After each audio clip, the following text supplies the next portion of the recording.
नबी करीम सल्लल्लाहु अलैहि वसल्लम ने फरमाया कि बाज़ गुनाह ऐसे हैं कि जिनकी सज़ा आखिरत में मिलेगी, सही है, लेकिन कुछ ऐसे भी हैं कि आखिरत में तो मिलेगी लेकिन अल्लाह ताला दुनिया में भी उनकी सज़ा जारी फरमा देता है। और उनमें से एक वालिदैन के साथ बदसलूकी भी है। एक खातून ने मुझे बताया कि मेरे बेटे ने बेलन मार के मेरी यहाँ की हड्डी तोड़ दी। क्या कह रहे हैं आप अंदाजा, इतने जालिम। Oh my God. एक बेटे ने अपनी माँ को जो बीमार हो गई थी वॉशरूम के अंदर बंद कर दिया कि जी पेशाब कर देती हैं बिस्तर पे, वहीं करें सब कुछ, बाथरूम के अंदर, आप अंदाजा करें।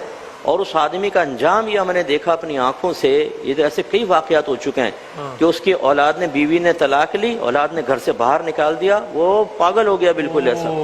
ऐसी एक ससुर थे, ये तो खैर चलो मर्द का मामला है, बहू उसको मारती थी जूतियों से और बेटा देखता था, कुछ नहीं कहता था। जब उनके बच्चे पैदा हुए अल्लाह ने सब पागल औलाद अता फरमाई और वो ऐसे कि वो बच्चे जूतियां उठा के माँ और बाप को मारते थे।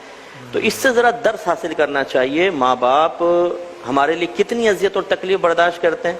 आज अगर माँ बाप का बिस्तर पे पेशाब निकल जाए हमारा मुंह बन जाता है, लेकिन हम देखें कि 4-5 साल तक हमने बिस्तरों पे कितना पेशाब किया, कितनी वोमिटिंग की, पोटी धुलाई माँ ने, किस कदर वो मेहनत करती है। मुझे अच्छी तरह याद है कि सर्दियों में कभी बिस्तर पे पेशाब निकल जाता था, छोटे होते ना बिल्कुल मुन्ना, लेकिन वो मेरे जहन में भी तक तस्वुर है। तो मेरी अम्मी उठा के उसको साफ करके उधर गीली जगह पे चादर बिछा के उस पर लिटाती थी, वो नींद खराब करके। तो ये इसका मतलब है कि माँ बाप ने इतनी कुर्बानियाँ दी हैं, इसीलिए उनके अल्लाह ताला ने कमा रब्बयानी सगीरा के अल्फाज इरशाद फरमाए कि जैसे उन्होंने बचपन में तुम्हें पाला ना, जरा उसका अब तस्वुर जहन में रखो।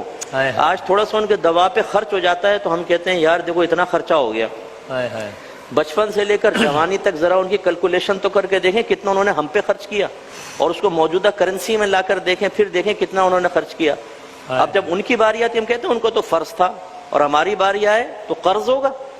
तो ये भी तो हम पे फर्ज है ना। सुना कि अगर ख्याल किया है तो किया है, लेकिन उसमें नया क्या किया है। दुनिया में अरबा लोग हैं, सबके माँ बाप ही करते हैं ना, तो उसमें ये कोई वो थोड़ी है। कोई की दूरी के सिर्फ इतना मैं कहूंगा, अल्लाह ताला ये बात जानता नहीं जानता, इसके बावजूद उसने माँ बाप का एहसान याद दिलाया नहीं दिलाया। इसका मतलब ये हुआ कि अगर वो अपना फर्ज भी अदा कर रहे हैं तब भी उसमें पहलू एहसान को फरामोश नहीं कर सकते। सुभान अल्लाह, क्या कहना।